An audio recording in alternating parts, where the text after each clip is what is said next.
Olá, meus irmãos, que a graça e a paz do Senhor Jesus esteja com você. É um privilégio poder estar de volta mais uma vez para juntos estarmos estudando mais uma lição da Escola Bíblica Dominical. Essa lição é a Conectar Mais Jovens da Betel, da editora Betel, que tem por tema Tabernáculo, a tipologia redentora de Cristo. Como disse, a lição hoje é a lição de número 13, o tabernáculo e as festas anuais. O texto áureo está dizendo assim: e este dia vos será por memória, e celebrar-o-eis por festa ao Senhor nas vossas gerações, e celebrareis por estatuto perpétuo. Êxodo, capítulo 12, verso 14.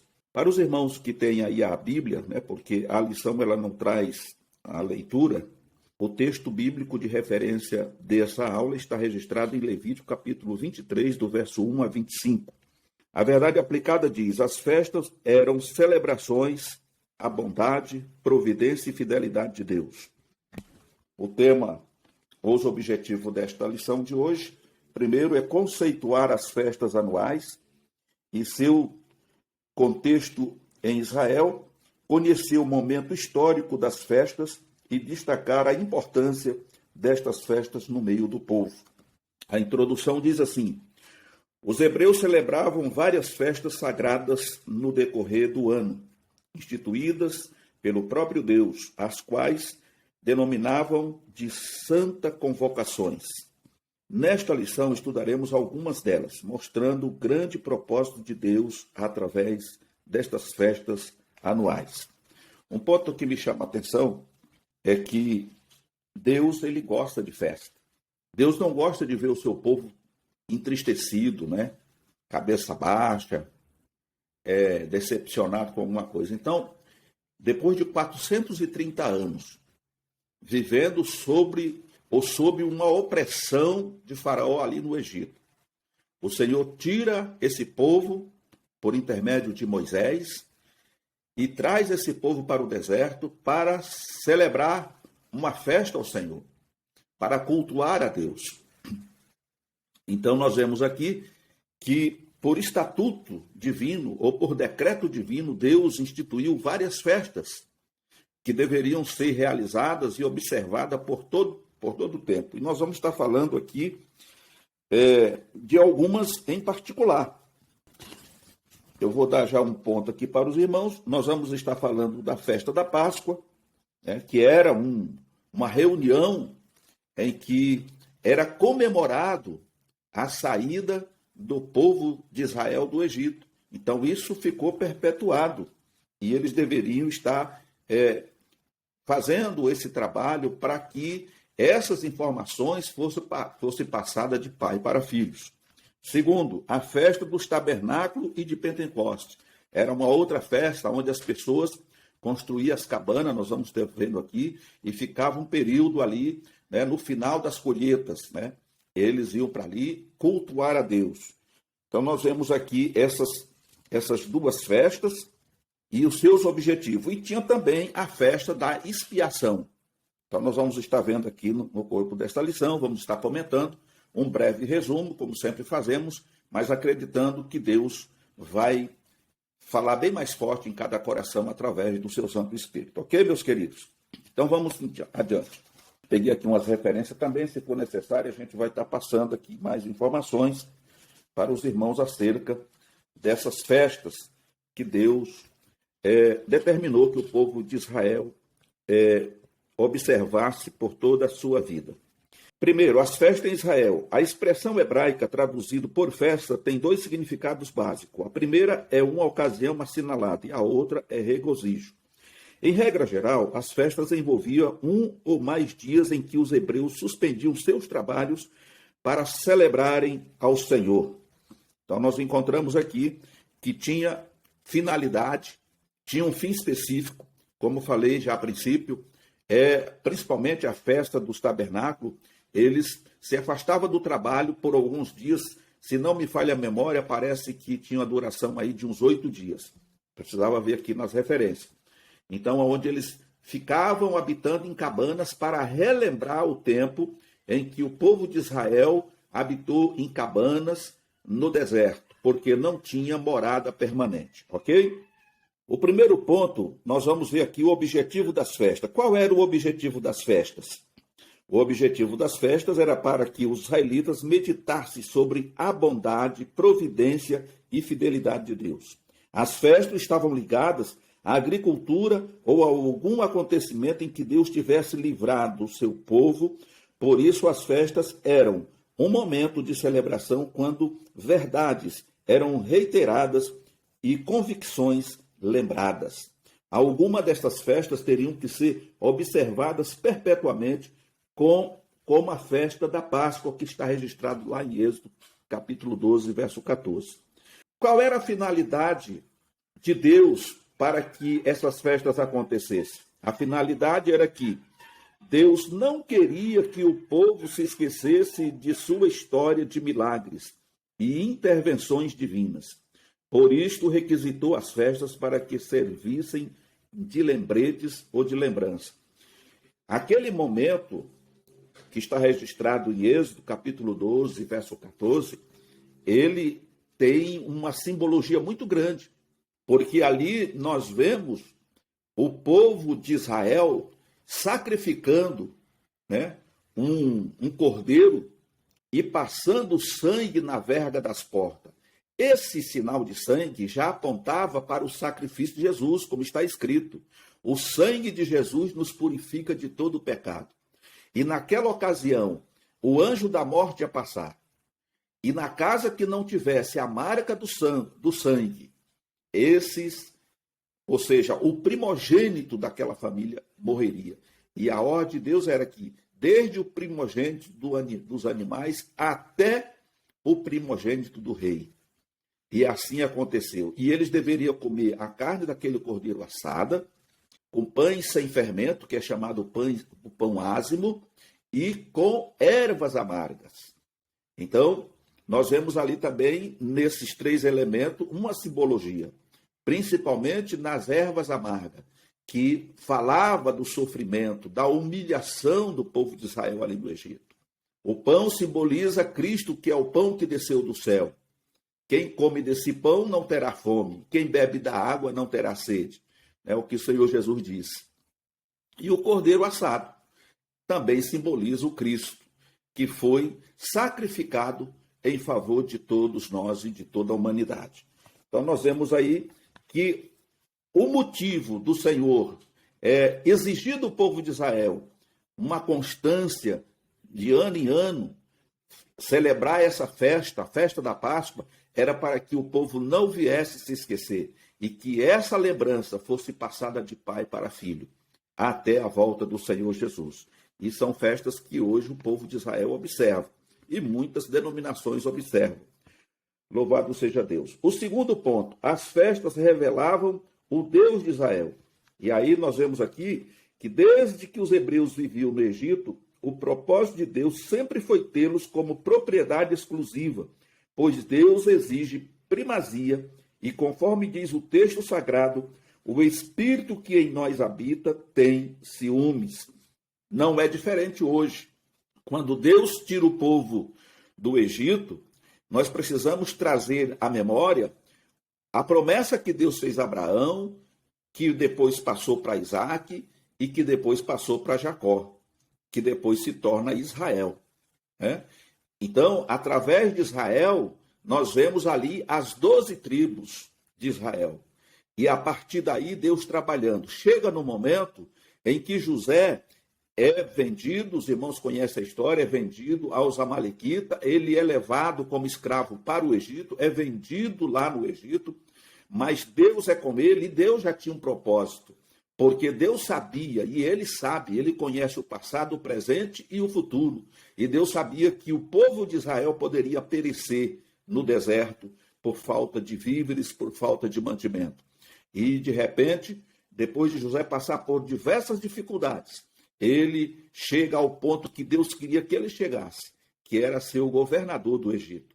E a partir daí nós vemos um novo cenário, quando Jacó ou Israel envia os seus filhos em busca de mantimento, até que se conclui ali com a apresentação de José aos seus irmãos, E ele mesmo diz que Deus trabalhou. Talvez ele achou que fizeram um grande mal.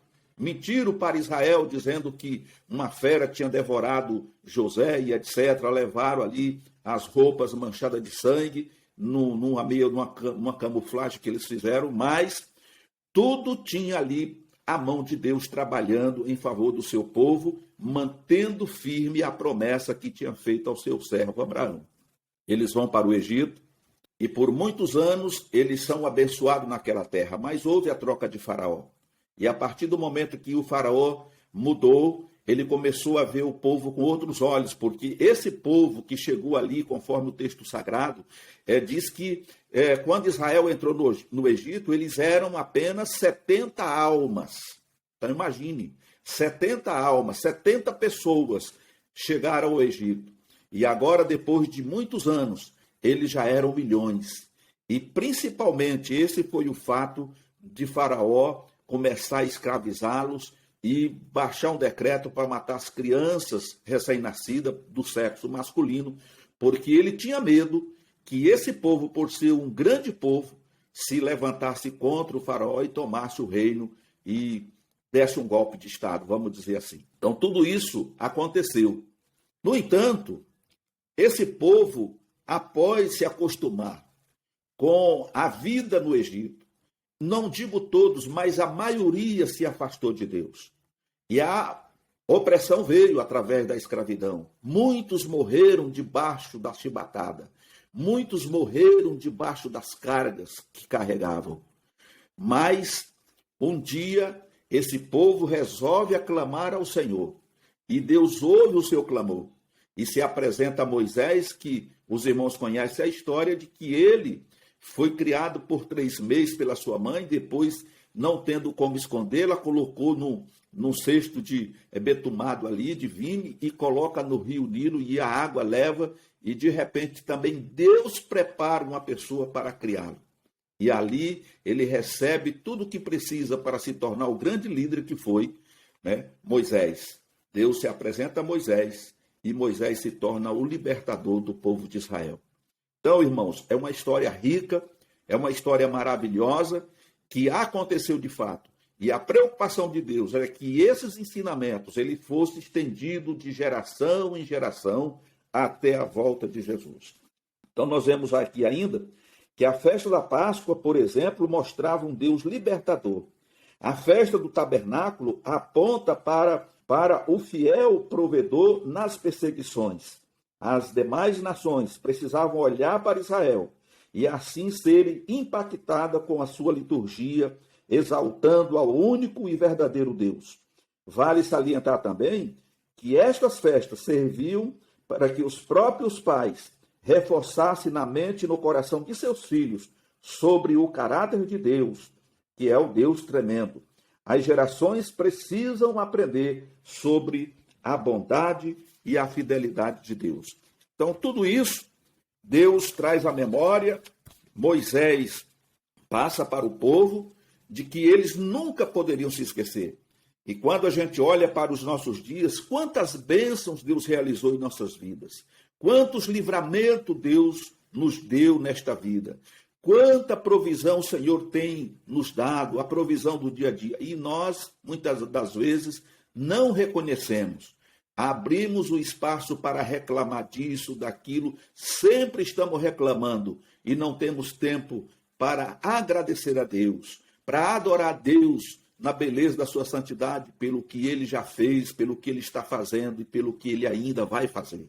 Irmãos, nós não podemos ser ingratos a Deus, porque o que Deus fez por nós, ninguém no universo poderia fazer, ninguém, mas Deus, Criador dos céus e da terra e de todo o universo, o Senhor dos exércitos celestiais, Ele olhou para nós com amor e deu o seu Filho para que nós pudéssemos hoje estar, como disse Paulo, assentado em Cristo nas regiões celestiais, ou assentado com Cristo nas regiões celestiais. É claro que ainda estamos no corpo, na carne, desse tabernáculo, então enfrentamos problemas, dificuldades, somos tentados muitas das vezes, e muitas vezes até falhamos, mas não podemos nos esquecer que temos um advogado junto ao Pai, Jesus Cristo, o justo. O segundo ponto vem falar diretamente sobre a festa da Páscoa. A Páscoa seria comemorada por estatuto perpétuo, pois tem um grande significado para a nação. A expressão Páscoa pode ser traduzida como passar por cima, em alusão ao dia em que o anjo passou por cima das casas com umbrais marcados com sangue de cordeiro. Momentos este também que marca a saída do povo do Egito. O cordeiro, ervas amargas e pães asmos. O sangue do animal deveria ser passado na verga das portas, como já disse, e a sua carne assada para degustação, acompanhada com ervas amargas e pães asmos. É notório que Deus estava cravando verdades na mente do seu povo, pois o cordeiro apontava para Cristo, que por seu sangue nos guardaria da condenação mortal do pecado. As ervas amargas, além de representar os momentos de humilhação e escravidão, apontavam para o arrependimento que precisa fazer parte da nossa vida cultica. Os pães asmos, ou sem fermento, demonstrava que a nossa vida com Deus deve ser limpa, ao mesmo tempo em que apresenta Jesus como o verdadeiro pão vivo que desceu do céu. Então, isso aqui nós já comentamos, e aqui está, a comprovação daquilo que nós já falamos a princípio.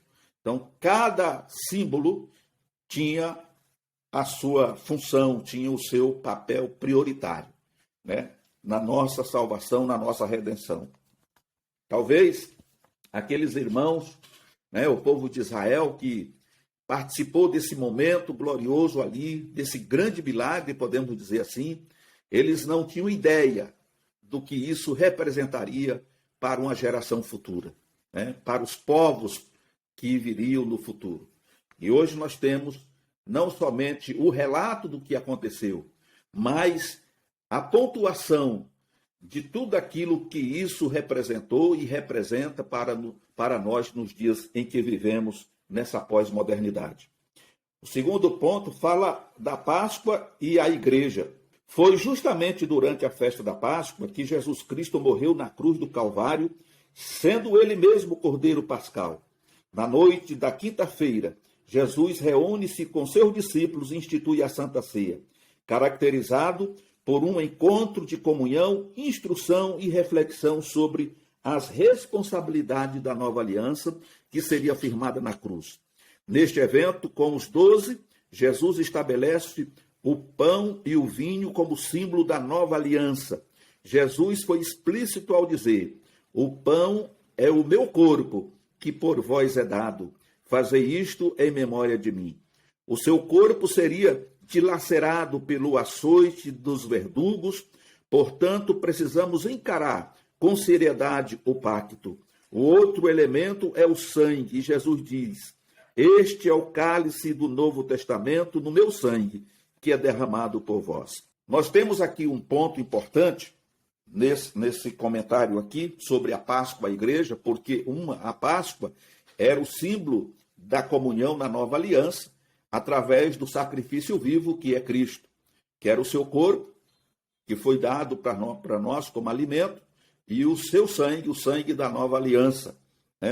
Então, o que nós vemos aqui, Jesus, ele era seguido por uma grande multidão, sempre.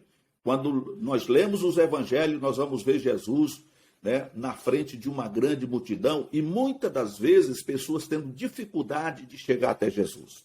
Num episódio, nós podemos ver, por exemplo, que a casa onde Jesus se encontrava estava tão lotada e lá fora estava tão apertado que para poder levar alguém que precisava de um milagre, de uma cura, tiveram que subir no telhado, destelhar a casa para poder descer a maca daquela pessoa para que Jesus pudesse operar o milagre na vida daquele homem.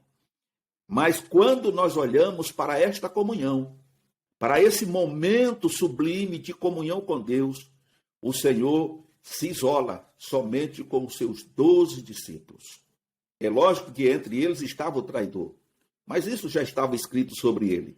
Mas o Senhor procura um momento a sós, para que ali seja instituída a verdadeira Páscoa. Agora, não com um cordeiro morto e o sangue ser colocado na verga das portas, no umbral da porta e nas vergas da porta, mas agora um Cordeiro de Deus que tira o pecado do mundo. O próprio Cristo se oferecendo como Cordeiro de Deus que tira o pecado do mundo. E aí nós vemos que ele diz, o pão é o meu corpo que por vós é dado. Ou seja, ele ia passar pelos açoites, ia receber uma coroa de espinho na cabeça, iam bater na sua cabeça, ele ia arrastar uma cruz pesada até o Gólgota, como já vimos na lição anterior. Ele morreu fora do arraial, foi lá para o Monte Caveira, e ali ele foi crucificado, ali ele foi lancetado, ali saiu sangue e água para a nossa redenção. E depois ele diz do outro elemento, que é o sangue, e ele diz da seguinte forma, este é o cálice do Novo Testamento no meu sangue, que é derramado por vós. Aí depois nós vamos ver isso lá em 1 Coríntios, no capítulo 11, a partir do verso 23, da instrução para os irmãos que vão participar da ceia. E ali ele dá orientação de que forma cada pessoa deve se apresentar diante do Senhor. Não podemos comer o pão de qualquer maneira. Não podemos participar do cálice do Senhor de qualquer maneira, mas com reflexão, refletindo tudo aquilo que foi feito por nós, fazendo talvez aí uma introspecção, ver como estamos diante do Senhor, nos arrependendo dos nossos pecados, confessando os nossos pecados, para que não venhamos fazer isto, né, para a nossa própria condenação, né, para não participar do corpo e do sangue do Senhor Jesus indignamente. Porque aí, quando fazemos assim, nós somos julgados pelo Senhor, somos punidos pelo Senhor, somos açoitados pelo Senhor, porque não estamos valorizando tamanho sacrifício que foi feito por nós ali no Calvário. O terceiro ponto vem falar sobre a festa do tabernáculo e de Pentecoste. A festa do tabernáculo era a maior festa de Israel e durava 8 dias. Então eu falei certo a princípio, 8 dias. Esta festa era para lembrar que o povo havia sido estrangeiro e peregrino na terra e que as mãos de Deus os havia guiado de forma sobrenatural. Durante 40 anos de caminhada em pleno deserto, as roupas e os sapatos não envelheceram. Percebemos a nuvem de dia e a coluna de fogo de noite, guiando e livrando o povo das adversidades. Olha, irmãos, isso aqui também tem um ponto muito importante para que nós possamos observar. Eles habitaram em tendas ou em barracas, como é construída, né? Com folhas de palmeira, né? Hoje é feito isso. Mas Deus conduziu esse povo através do deserto por 40 anos. E o que nos chama a atenção é que o milagre de Deus foi tão grande que as roupas não se rasgaram, não se envelheceram, os sapatos, as sandálias também não se estragaram durante esses 40 anos. Deus proveu durante o dia uma nuvem para que as pessoas não fossem esturricadas pelo sol, aonde a temperatura chega aos 50 graus ou até ultrapassa isso. E à noite uma coluna de fogo para que eles se mantivessem aquecidos, para que não fossem também mortos pelo frio que era muito grande. Então Deus proveu carne para eles, cordonize para eles comer. Deus mandou o maná para que eles se alimentassem, né? O pão. Né? Tudo isso apontava para as provisões que estavam sendo preparadas para toda a humanidade por intermédio de Deus, nosso Pai, que seria cumprida por Jesus, o nosso Senhor. Então, tudo isso deveria ser lembrado. Além, é claro, do maná e das cordonizes que Deus fizera aparecer em pleno deserto para que o povo se alimentasse. Nesta festa, o povo cumpria os votos com ofertas voluntárias e de agradecimento feitos durante o ano. Uma outra coisa que Deus sempre primou através dos mandamentos, embora que muita gente não aceite, nós vamos chegar lá, é que Deus nunca gostou que a gente se apresente diante dele com as mãos vazias. E nesse ato aqui, as pessoas tinham que se apresentar diante de Deus para cumprir os votos com ofertas voluntárias e de agradecimentos feitos durante o ano. Então começou o ano, eu vou semear a terra, vou preparar a terra, semear a terra. Quando chegar a época dessa festa dos tabernáculos, ou de Pentecoste, então eu tenho alguma coisa já preparada para levar, para poder me apresentar diante do Senhor. Até porque está escrito que ninguém, né, de 20 anos para cima poderia se apresentar diante de Deus com as mãos vazias. Então, era uma exigência de Deus e continua sendo, porque Deus tem nos abençoado, irmão. Por mais pobre que você seja, Deus está te abençoando, Ele tem te dado o necessário para viver. Então, seja grato a Deus.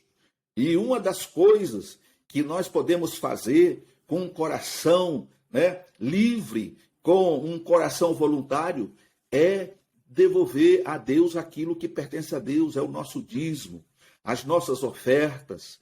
Né? É claro que Deus não precisa de dinheiro, mas através dessa doação, desse agir que você, né, vai se apresentar diante de Deus, levando a sua oferta, o seu dízimo, você está mostrando diante de Deus fidelidade, reconhecimento e obediência à sua palavra. É isso que acontece. O resto não interessa.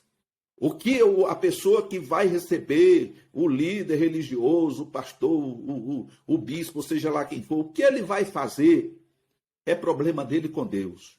Você está simplesmente servindo a Deus e sendo fiel naquilo que Deus tem feito você prosperar.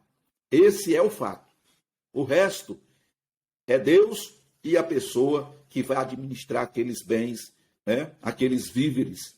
Se ele fizer de acordo com o que está escrito, ele será abençoado. E se não fizer, Deus pedirá conta depois. Então nós não precisamos fazer nenhum juízo, porque se fizermos, nós estaremos tomando o lugar de Deus. E nós não podemos nos colocar como juiz e querer julgar ou achar alguma coisa. Deus conhece todas as coisas e tudo está patente diante dos seus olhos. Vamos ao ponto 2. A própria expressão Pentecoste já diz que era uma festa que deveria ser realizada 50 dias depois da Páscoa. Esta festa também é conhecida como Festa das Semanas. Esta festividade objetivava agradecer a Deus a colheita e, ao mesmo tempo, oferecer a próxima colheita como primícias a Deus. A festa de Pentecoste era considerada a segunda celebração mais importante estabelecida por Deus. Seu ritual básico era se apresentar ante ao Senhor, reconhecendo-o como sustentador. Existe uma recomendação bíblica que diz: honra ao Senhor com a tua fazenda e com as primícias de toda a tua renda, e se encherão os teus celeiros abundantemente, e transbordarão de mosto os teus lagares. Provérbios capítulo 3, do verso 9 a 10. Então aqui está o resumo do que eu já falei.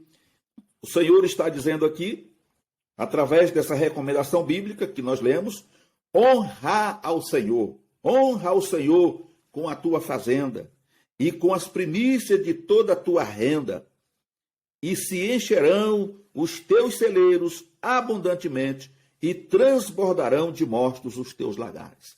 Irmãos, quem é fiel ao Senhor nos dízimos, nas ofertas, e tem um coração voluntário para ajudar na obra de Deus, em tudo aquilo que é necessário, ele não passa necessidade. Porque se há uma coisa que Deus não permite, é ficar devendo para alguém. Deus não deve para ninguém. O que você fizer, seja a oferta mais simples, como no caso da oferta daquela viúva, que tirou o que tinha e colocou ali no gasofilácio. Jesus observou para os discípulos dizendo que aquela mulher tinha doado muito mais do que todos os outros que estavam dando porque estava sobrando. Então, isso demonstra a fidelidade. Muitas vezes, e aqui eu vou dizer de mim, falar um pouco de mim, por muitos anos eu não fui dizimista, eu não dava oferta na igreja e vivia numa situação difícil. Se você é cristão, você vai acreditar no que eu estou dizendo. Mas no dia em que eu resolvi fazer prova de Deus, como diz Malaquias, e foi um mês complicado, porque naquele mês o que eu ia receber não dava para pagar o que eu estava devendo na farmácia e no lugar. Eu tinha praticamente uma farmácia dentro de casa, as crianças tudo pequenas, e um dia, quando melhorava, o outro ficava ruim, quando o outro melhorava, o outro já ficava ruim, e era assim, desse jeito, e a gente era no médico direto e compra remédio, e muitas vezes compramos o remédio, e deu para o menino, ficou pior, voltava lá no médico, ele mandava encostar aquele e dava receita para comprar outro. Você está entendendo como é que era a situação? Mas no dia que eu propus fazer, como diz as Escrituras, entregar o dízimo e fazer prova do Senhor, a minha vida não mudou da noite para o dia, mas devagarinho, de acordo com a minha fidelidade, as coisas foram mudando. E hoje eu sou testemunha de que quando a gente faz as coisas em obediência à palavra de Deus e cumprimos com a nossa parte, o Senhor nos abençoa, Ele nos guarda e nunca vai faltar o pão sobre a tua mesa. Porque Deus, o nosso Deus, é o Deus do impossível. Não existe impossível para Ele. Tudo que é impossível, Deus pode fazer ser possível, porque Ele é Deus. Louvado seja o nome do Senhor. Portanto, nós vemos aqui que as festas do povo hebreu eram momentos de encontros que proporcionavam o enaltecimento a Deus, bem como a propagação do seu caráter e atributo às gerações posteriores. Então, aqui nós vimos o resumo, a conclusão desta aula, aonde Deus exigia que as festas fossem realizadas, e vimos aqui no meio dessas festas algumas principais, aonde o povo tinha que comparecer. Inclusive, no texto lá de Levítico, nós encontramos que aquele que não comparecesse, ele seria riscado do povo. Então, era obrigado aquelas pessoas se apresentarem diante de Deus para festejar, e ninguém poderia se apresentar de mãos vazias, porque era uma forma de agradecimento a Deus pelo que Deus tinha feito, pelo que Ele estava fazendo e pelo que Ele ainda poderia fazer. Que Deus nos ajude a nos mantermos fiéis à sua palavra, obediente aos mandamentos, guardar os mandamentos, para que a nossa vida vá bem e possamos viver na terra, não como cauda, mas como cabeça, porque foi para isso que Deus nos chamou. Deus nos chamou para ser cauda, mas o Senhor nos chamou para estarmos comendo do melhor desta terra. Automaticamente, espiritualmente falando, o cabeça é Cristo, nós somos o seu corpo, mas nesse particular, o Senhor tem nos chamado para vencer, e como vencedor nós temos que estar na frente. Ok, meus queridos irmãos? Que Deus em Cristo te abençoe e te guarde. Lembrando aqui mais uma vez aos irmãos que nos acompanham, que os irmãos não se esqueçam de se inscrever no canal, se ainda não é inscrito, ative o sino de notificação. Eu tenho percebido que poucas pessoas têm dado like. Nós precisamos desse like, irmãos. É porque quanto mais pessoas der o positivo, a plataforma vai perceber que as pessoas estão gostando do conteúdo, estão participando. Então, o irmão, faça o seu comentário. O irmão pode estar compartilhando esses vídeos nas suas redes sociais, tá certo? Enviando para os seus amigos, irmãos da igreja. Nos ajude a ajudar você. Estamos aqui com um propósito, de servir a Deus e adorar Ele na beleza da sua santidade, levando até você, ou trazendo até você, uma palavra de fé, de esperança e de vida eterna, de acordo com o comentário de cada estudo da Escola Bíblica Dominical. Ok? Fique na paz do Senhor Jesus, Deus te abençoe. Querendo Deus, retornaremos numa outra oportunidade.